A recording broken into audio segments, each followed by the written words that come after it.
Salut les gars, c'est Profils Historiques, et la vidéo d'aujourd'hui portera sur l'un des hommes les plus mystérieux de l'histoire, le comte de Saint-Germain. On remarquait qu'il parlait de nombreuses langues. Il était expert du violon et de nombreux autres instruments de musique. On disait aussi qu'il étudiait l'alchimie, la science et les arts. Des témoignages directs de personnes l'ayant rencontré à plusieurs reprises au cours de leur vie disaient qu'il ne vieillissait jamais d'un jour. Au fil des âges, les gens l'ont appelé l'homme qui sait tout, l'homme prodigieux et l'homme qui ne meurt pas. Passons à la vidéo. Le vrai nom du comte de Saint-Germain est inconnu. Ses origines restent obscures, car rien n'est connu de sa naissance ni de son enfance.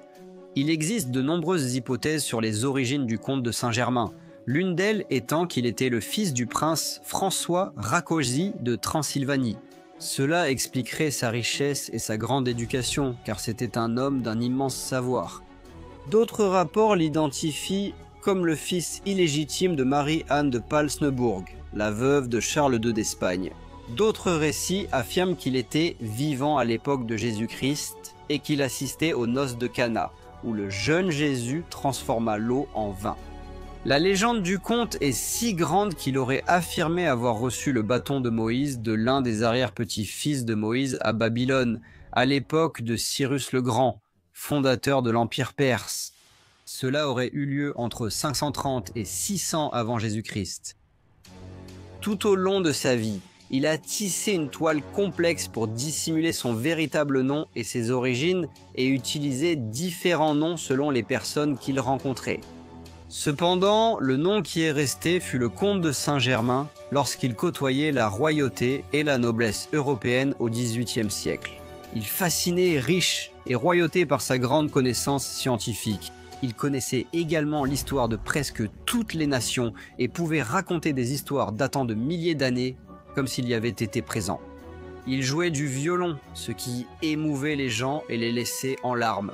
De plus, il parlait le français, l'allemand, le néerlandais, l'espagnol, le portugais, le russe, l'anglais, le chinois, le latin, l'arabe, le grec ancien et il connaissait même le sanskrit.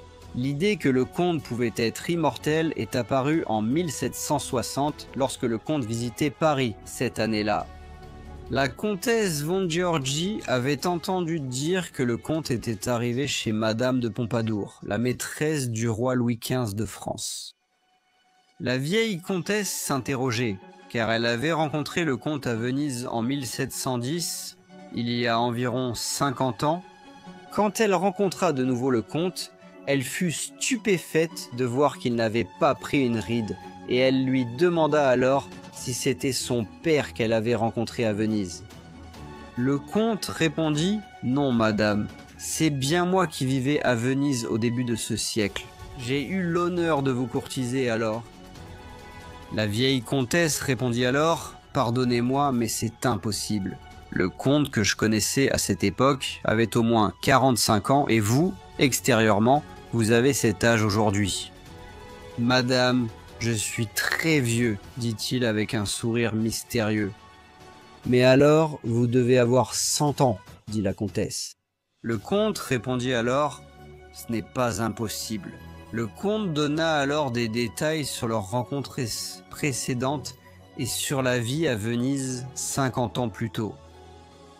Le comte se rendrait en Angleterre et il contribuerait avec certaines de ses propres créations musicales à L'Incostanza de Lusa, un opéra joué au Haymarket Theatre à Londres. Le comte fut ensuite arrêté à Londres pour suspicion d'espionnage, mais il fut relâché sans inculpation. Horace Walpole, le comte d'Oxford et écrivain, mentionna le comte dans une lettre où il déclara « L'autre jour, ils ont arrêté un homme étrange qui se fait appeler comte Sir Germain.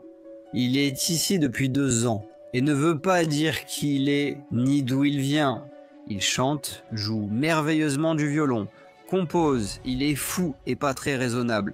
Il l'appelle un Italien, un Espagnol, un Polonais, quelqu'un qui a épousé une grande fortune au Mexique et s'est enfui avec ses bijoux à Constantinople. Le prince de Galles est devenu très curieux à son sujet, mais en vain. Il était trop grand musicien pour ne pas être célèbre. Le comte est alors décrit comme pâle. avec des cheveux extrêmement noirs et une barbe. Il s'habillait aussi magnifiquement et possédait plusieurs bijoux. Même ses chaussures en étaient ornées. Le comte apparut ensuite à la cour de France vers 1748 et fut employé par Louis XV pour des missions diplomatiques. Le comte dînait avec Giacomo Casanova et serait décrit dans ses mémoires. Les mémoires détaillaient leur première rencontre à Paris en 1757.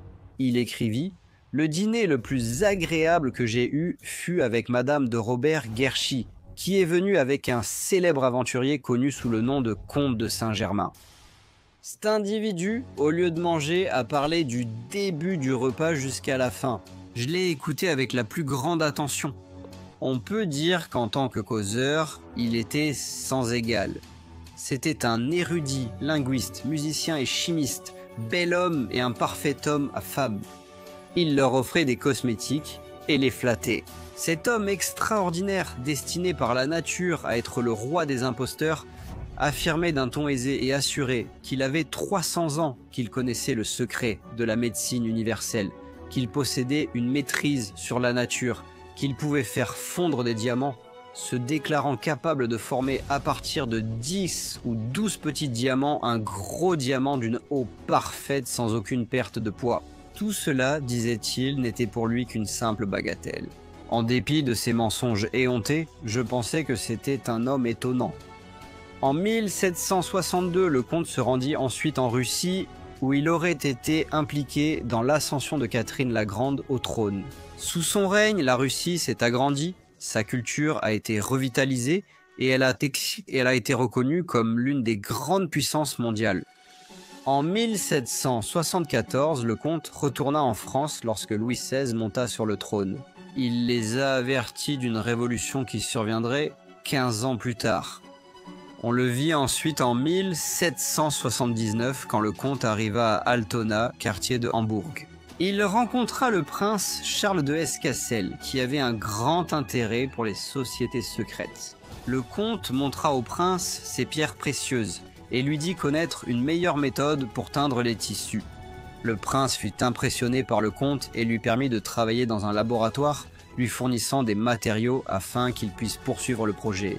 Le comte et le prince créaient des bijoux ensemble, et selon le prince, il était le seul à qui le comte faisait confiance. Il dit au prince qu'il était le fils d'un prince de Transylvanie, François Rákóczi, et qu'il avait 88 ans lorsqu'il était arrivé à Altona.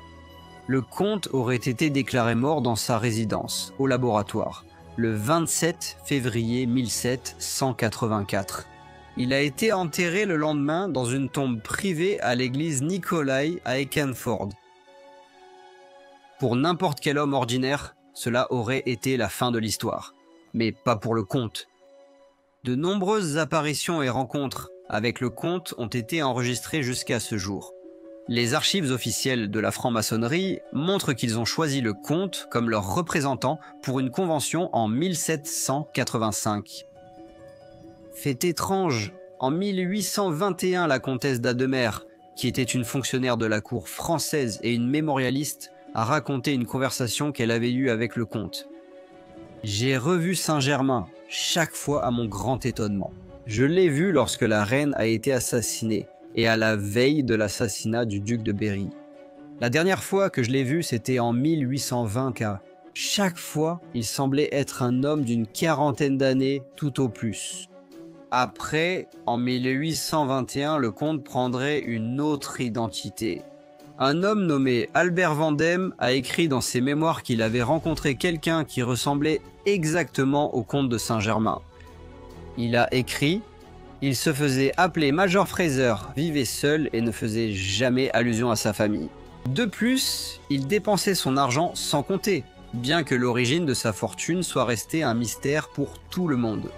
Il possédait une connaissance merveilleuse de tous les pays d'Europe à toutes les époques. Sa mémoire était absolument incroyable et, chose curieuse, il disait avoir acquis son savoir ailleurs que dans les livres. Le Major Fraser disparaissait alors sans laisser de traces, et on ne le revoyait ni n'entendait plus jamais parler de lui. En 1870, Napoléon était tellement intéressé par le conte immortel qu'il forma une commission pour recueillir des informations à son sujet. La commission était basée à l'hôtel d'Herville. Seulement un an plus tard, un incendie mystérieux éclata, détruisant toutes les informations concernant le conte. Au fil des années, de nombreuses autres personnes se manifestèrent et affirmèrent avoir rencontré le conte. Tous ceux qui entraient en contact avec cet homme comprenaient qu'il n'était pas ordinaire, certains pensant qu'il était un menteur, d'autres pensaient qu'il était un homme extraordinaire, doté de la sagesse de quelqu'un qui avait vécu de nombreuses vies.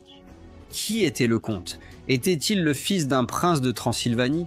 Et est-il vraiment mort? Pourquoi des gens affirment-ils encore avoir vu le comte et pourquoi son nom apparaît-il dans les registres après sa mort?